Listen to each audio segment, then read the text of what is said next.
Hello and welcome to HyzerMedia's coverage of the finale to the Stafford Open. Final round, back nine from Voorhees, New Jersey. This is the finale to the Silver Series, finale of the Disc Golf Pro Tour. This tournament is run by South Jersey Disc Golf and sponsored by Innova Disc Golf. I'm Dave Oster here with Lou Garcia. Lou, are you ready for this final back nine? This is it. It's all or nothing here. 9 holes left. Players cannot take their foot off the gas pedal at this point. We're moving into a couple difficult holes here, followed by a couple gettable holes for sure. And then the Stafford opens up again out into the open holes and then back to the woods for a couple difficult holes. Look, 9 holes that are going to be challenging here nonetheless. And hole 10 starts all of this. Very short hole, just short of 300 feet, but dead straight, super tight. And up first on the box, we got Matt Bell.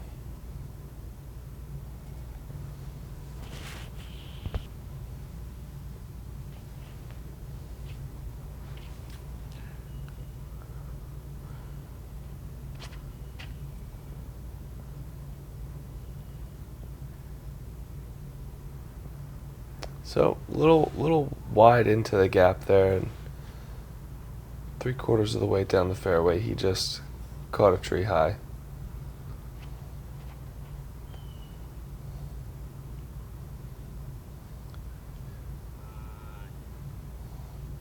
Just a foot from perfect.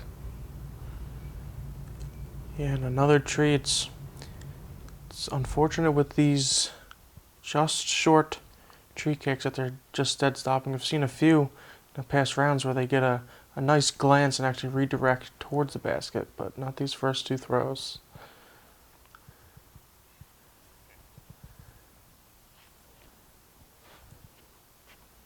Jonathan's drive just tailing off a little to the right there too soon.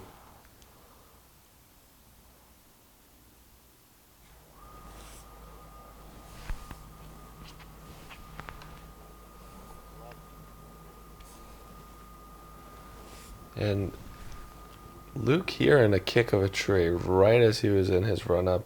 Do you think it put tree in his mind?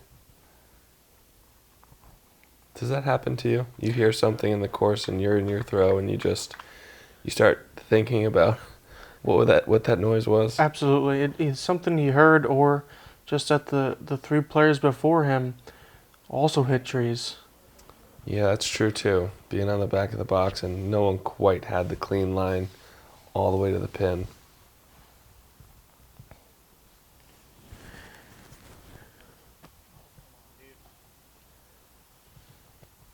And like you mentioned, there are some difficult holes coming up, and with only 9 holes left on this back 9, these players probably really were expecting to get a birdie on this hole to try to buffer some of what may happen coming up, but it looks like we're not going to have any birdies for the first hole of this round, back 9.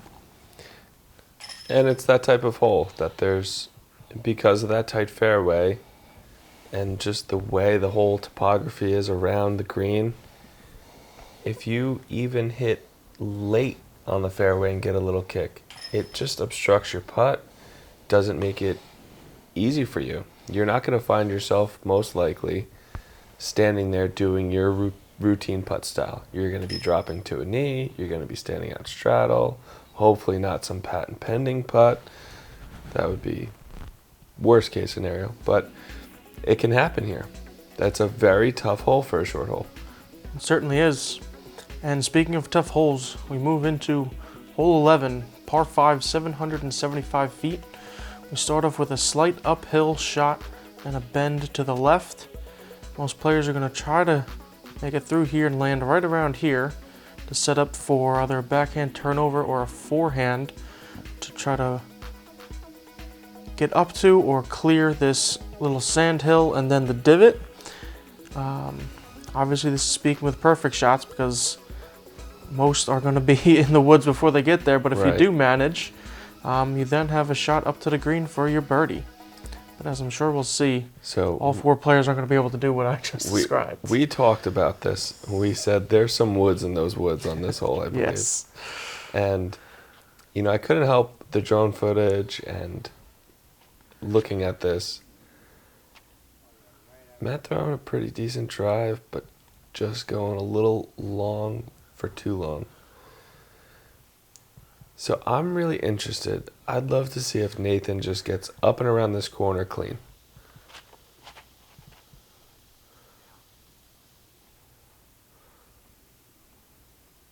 Not too bad. Almost. Okay, because where we're saying the perfect landing zone would be, I can't imagine what a lefty would do from there other than a flex forehand. Yeah, it almost seems like there isn't a perfect landing zone for a lefty, because even if you throw a perfect shot, there's still no second shot for them. Right. That's a tough. It's got it. Like, I'm perplexed. I want to see it.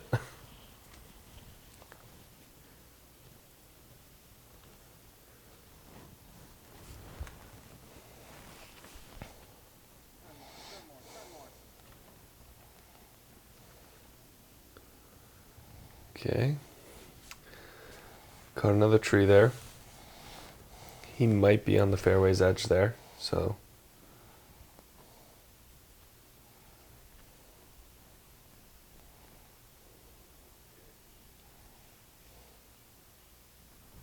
A roller. Heck of a play. You got to do something to try to get that disc moving to the right once you get up that far.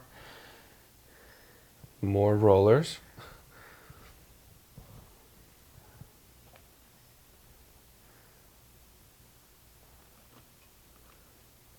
And just climbs the tree.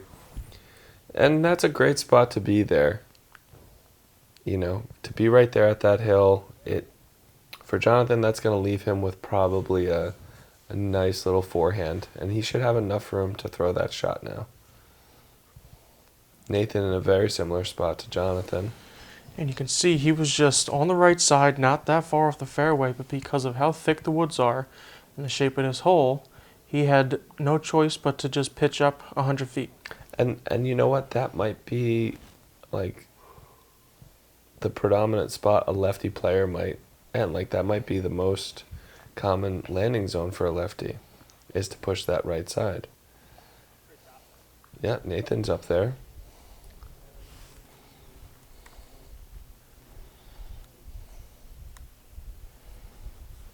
Yep, and Jonathan hit all the room, but still just catches a tree. Probably didn't see it. It's probably one of those trees behind a tree. And that is a tree right in front of you. Yeah, I think Luke saw that one. No hiding that one. He's got to find composure here. He's got to get up and down from this point. Looks like he will. Great recovery after hitting the tree. I'm still perplexed at the fact that this isn't the most difficult hole. Yeah, That hole 6 ends up as the most difficult hole on this day. it was the most difficult on day 1. And like we talked about on round 2, that maybe players are getting used to it. It is back up to the 3rd hardest for today at .22 over par. Yeah, that's a great par save there.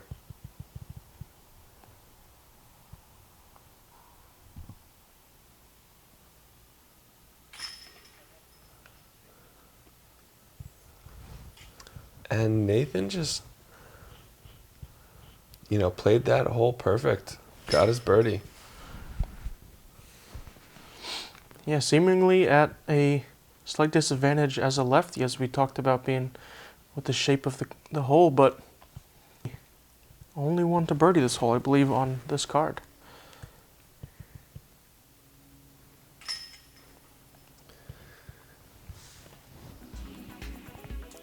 I'd like to thank Cosmic Disc Golf for sponsoring our front nine drone coverage. Lou, tell us about the hole. Yeah, this is going to be a par 3 uphill. Got to get your disc up high and just let the disc fade. And Nathan's going to have to give this angle, and this is going to be tougher for him because it's a tight fairway. So he's just got to do that. He's just got to do That's that. what he's got to do, and he did it. That's great.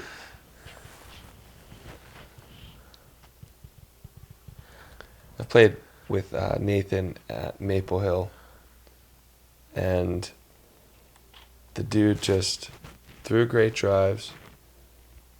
I don't know that he went OB once there, and I believe he shot like a 10 down. Wow. No OB is a feat in and of itself. I think I shot like even or 2 down or something kind of respectable for me. And I felt I did terrible because he was just crushing. That's got to sit. Stop, stop, stop.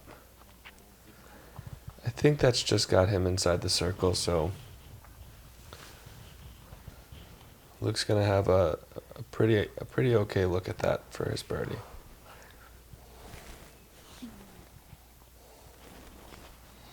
That's got height. I like that.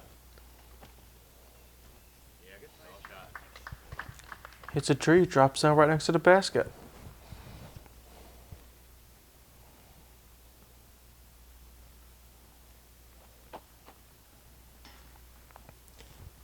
Just low from circle 2 for Matt Bell.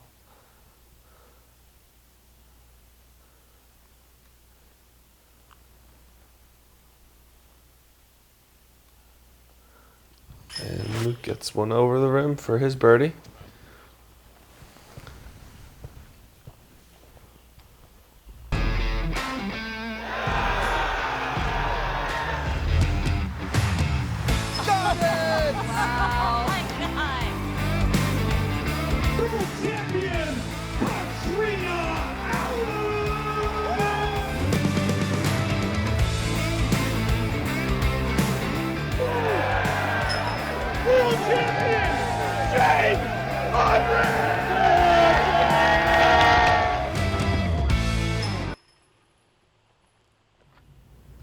All right, and we are on to our yin to our yang. I like to call these holes the yin yang holes because we have hole 12 as an uphill hyzer, and then we have this downhill turnover.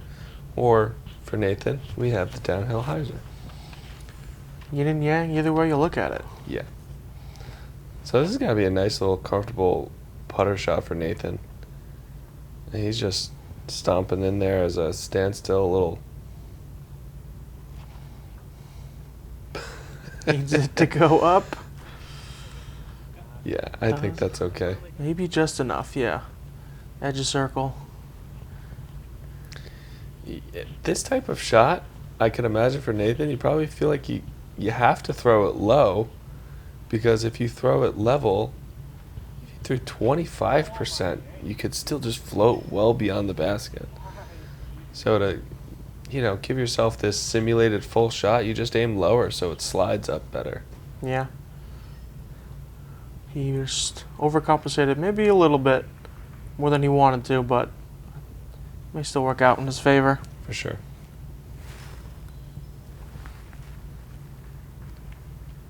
Jonathan, I believe, going harp here. Tried the flex forehand, and it just came out a little bit more like a turnover.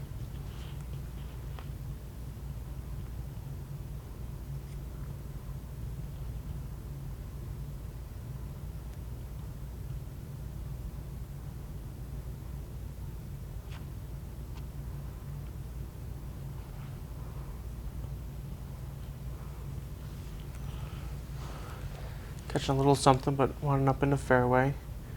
And this is where Jonathan wound up. Clean look, but not as close as he'd like to be. So with his footing and his lie there, he had the jump and the pop. but I just think it was purely stance there that he never gave it like the stab. Yeah, he was kind of pinched on his left side to be able to give it a full angle and full power he he was needed. definitely negotiating a lot, and I think it had a lot to do with his stance. Matt Bells is on line, just come up a little short.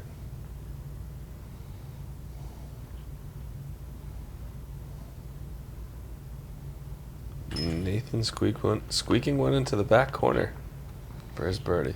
So I guess his drive was just high enough for him. So Nathan's now at 8 down after his 13th hole. Jonathan probably a little frustrated about the putt before, and feeling like he should have got the birdie on this hole just right off the tee, and then being left with a long putt, not executing that, and then still having a little bit of a tester left and just pushed it off to the right. Yeah, unfortunate bogey on this hole. Jonathan's a good player. He's going to let that go. He's going to press on, and he's going to go back to playing good golf, I believe it. Yep, and he has the opportunity to do so on hole 14, par 3, 285. Flex forehand is probably the predominant play there. You can also push one straight out the back and just play the hyzer play. It's a tight little gap, though. So we have Nathan Queen up on the box first.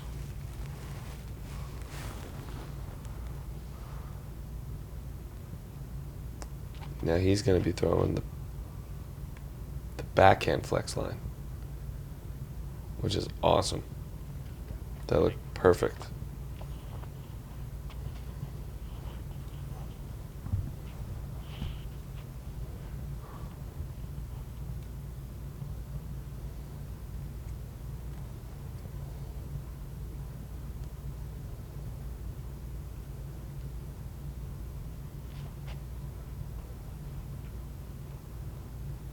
Yeah, that's great.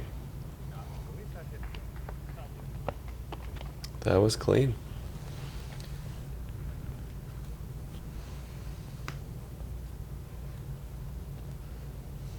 Matt Bell also opting for that flex forehand here.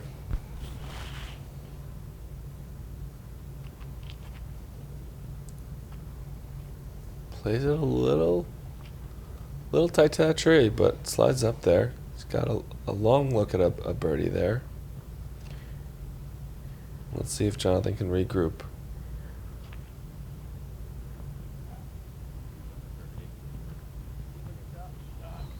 I think he forgot about that putt already. Yeah, I think short memory on a course like this is definitely an advantage.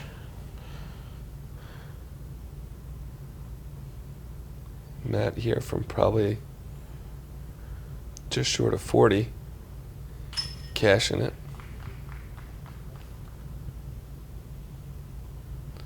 Yeah, about a good 14, 15 steps away. Great putt, Matt. Luke with his birdie putt. What would you do here off the tee? What would your game plan be? I may try the backhand straight line just because I don't have too much confidence in a flex forehand uphill at this distance. How about you? I'm definitely going with the flex forehand. I might try the lefty flex backhand, the lefty backhand flex though after seeing Nathan play the hole, so I'll work on it. Now we're stepping out into the opening here. We got this tee shot in the woods, but pressing out into the open. This is hole 15. It's a par 4, 731 feet. Yep, get one out into the open, and then there's 100 ways to get to that basket. Backhands, forehands, rollers, grenades, you name it, I've seen it. Nathan crushed it. Solid. That makes the hole that much better. It makes the green that much more attackable. Absolutely, and anytime you can turn the catch cam operator around, you know it's a great drive. For sure.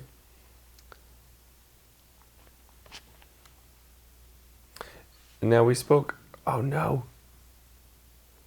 I think he caught that tree out in the open and made it back into the green, but a little bit short, yeah. Whew.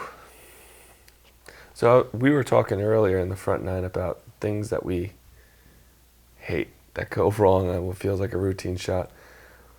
This is my nemesis here. You're not very deep into the woods. You have a gap to get out to, and you want to crush a drive. Me, early release program. Yeah, I don't know why. It happens quite often. I got to work on that. Absolutely. And I would definitely understand that. You want to just give it a full go, but the little bit of a gap you need to hit just gets in your head more than anything. You could throw it straight 9 times out of 10 if it was an open field, but here it's tough. And we see Jonathan outdrives Nathan by a few feet after we thought that was one of the best throws we've seen. Wow.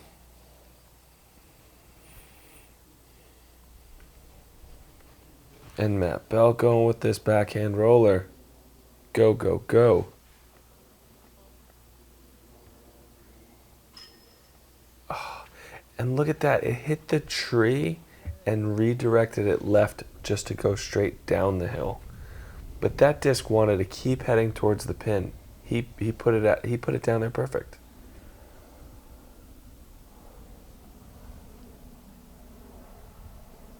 And that's cruising into the gap. That's got to sit. All right. That's a big uphill looking putt there. I think a similar position to where he was last round for this hole.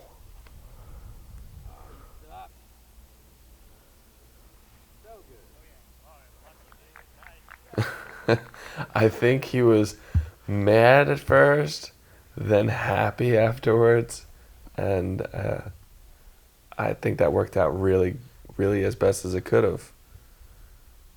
Yeah, he'll definitely end up being happy when he walks down there and see how close he wound up.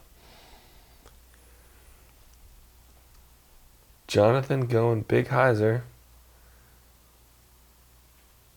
Oh, that was so close to just, Matt's hitting the tree, Jonathan's hitting the tree. We could have had everybody, running this basket and heading towards the screen. And we're talking like no real distance whatsoever. 2 foot for either one of those shots. This is big downhill.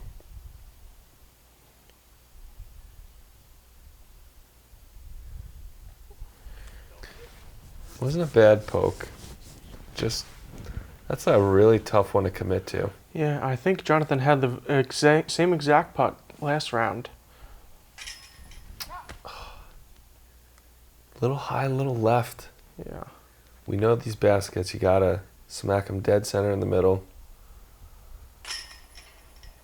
Nathan getting another birdie. Is Nathan 10 down now? He is. 10 down with still 3 holes to go. That is huge.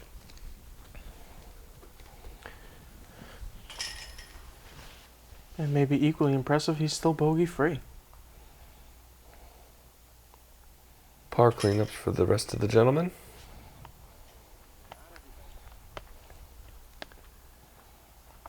All right. We're going to move on here to hole 16. We got OB to the left, OB to the right, all the way back behind and around the basket. So pretty stock hyzer shot for the players here.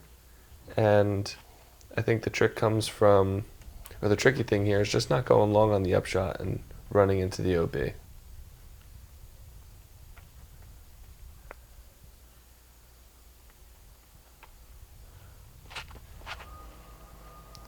Great angle, great height. It's out there. Dead center fairway, right where you're aiming for. And we've seen this hole similar to hole 5, where if you don't make it back into bounds off of drive and swing it wide either way, you're only progressing 15 feet off of the tee because your disc never crossed in bounds anywhere else. So other than going out of bounds long, these out of bounds on either side can play effect right off the tee even more than down in the fairway.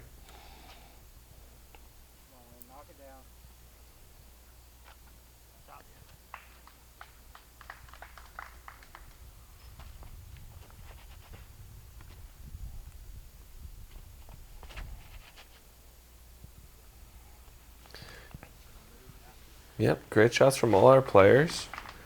I think they're looking at a pretty routine approach shot here. Matt Bell up first. And he's right there, right at the basket.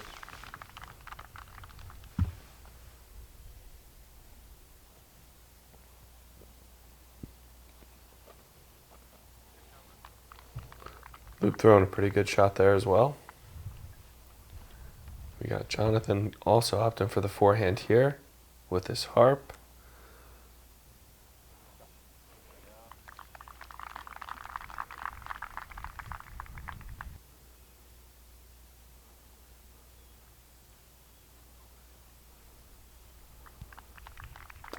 We are right parallel to hole 15 on this hole where the lead card is currently, so we got a little overflow from the gallery, so we hear a little bit more applause in this hole, which is great for these players. Yeah, they're playing well right now, so definitely the more claps they get, so they know what they're doing is great. I mean, they definitely appreciate it. We couldn't clap and applaud for them behind the cameras. Yeah, our hands are a little busy. And the applause is well deserved as we get a star frame on hole 16. That had to have played as probably one of the easier holes. As we just want to thank Cosmic Disc Golf for sponsoring our final 9 holes for this course.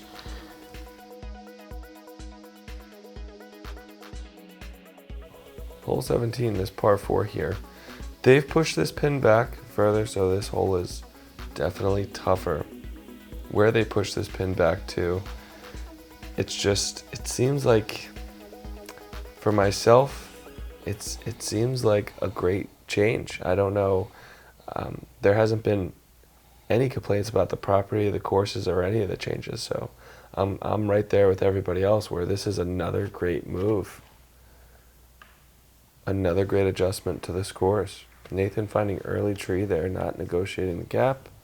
Hopefully he's in a good spot to be able to chuck one down there. I think what hole 17 already was, and with the extended pin placement just increased that, is a good score separator hole. Right. There's great shots like we're seeing here from Luke that just sets you up for another upshot and then a fairly easy birdie, or a very tight line that if you miss it at all, it makes it very difficult to even save your par. Matt squaring up with that tree. It's unfortunate.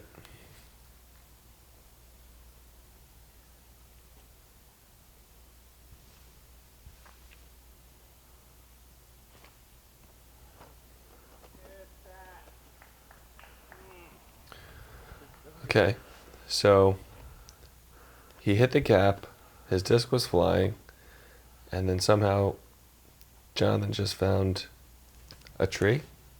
Is that possible? I mean, you're going through the woods. It's always possible to find a tree. He did find a later tree, so he still may be in a half decent position. This is a move tough forward. shape off the tee to maintain this constantly pushing, turning line. Eventually the disc is going to want to fade out, and then that's primarily where you're going to find some of these tree kicks. Nathan rips a huge backhand and gets plenty of distance, so Hopefully he's in a good position to get up and down, find his par.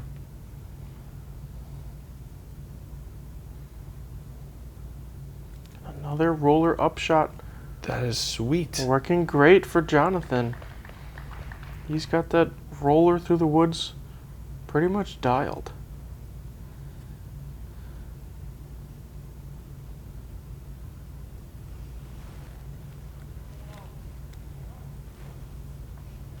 So Matt was a little off to the left of the fairway there. These laurels and everything start getting in the way. He went up and over, gained some distance, but still has some work to do.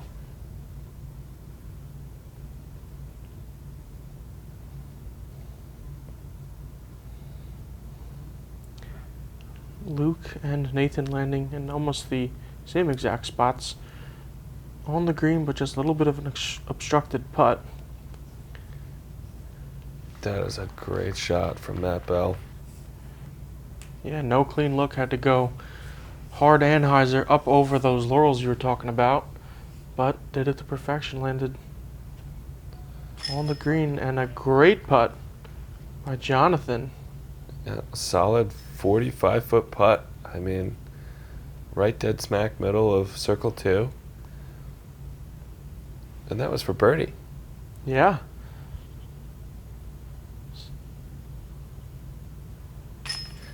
Nathan saves his par.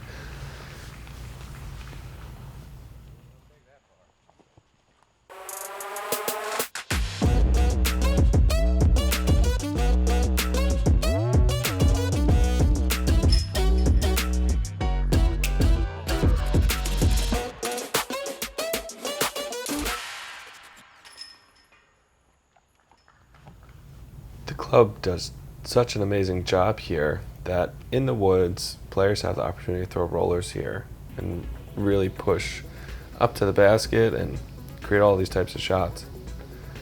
It's nice to see a type of course that a player can come out and throw whatever type of shots they have and have that opportunity for them to work out. Yeah, and another hole where that's a possibility is our final hole for this tournament. Hole 18 is a par 3, 367 feet. Another flex forehand line. Again, not quite the line where the drone flies, but a little bit higher and to the left will be where these players are trying to aim for. And if they get it right, we've seen them past rounds landing up near the green. So let's see how these players can finish off this tournament.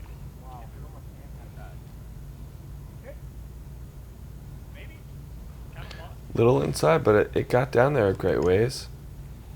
I mean, he's not circle 1, he might not be circle 2, but he still could have a look to try to put it in.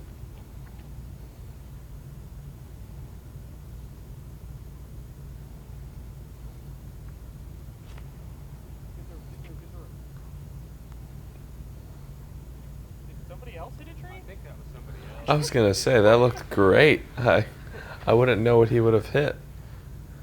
That's a funny coincidence. That's like one of those perfect timings. Similar to the Baird cheers we heard after rolling to the lake in the beginning of this round. Please, yeah. I mean, we got some weird things going on this round.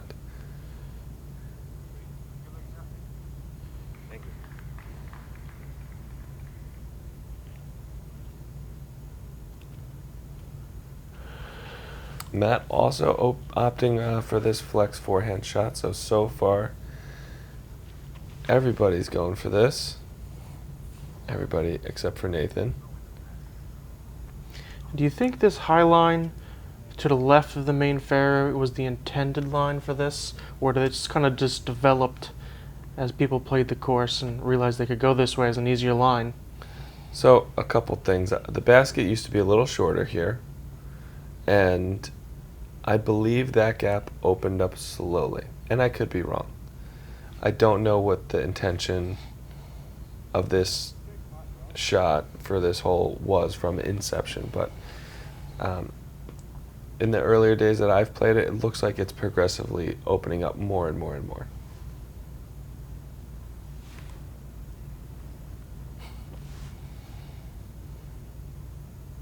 So this is Nathan for birdie here. mean, solid bid trying to go up over the laurels. He Smile wanted on it. his face. What a competitor.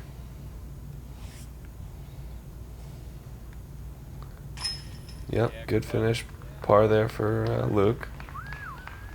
A little out of position off the tee and cleaned up nicely there.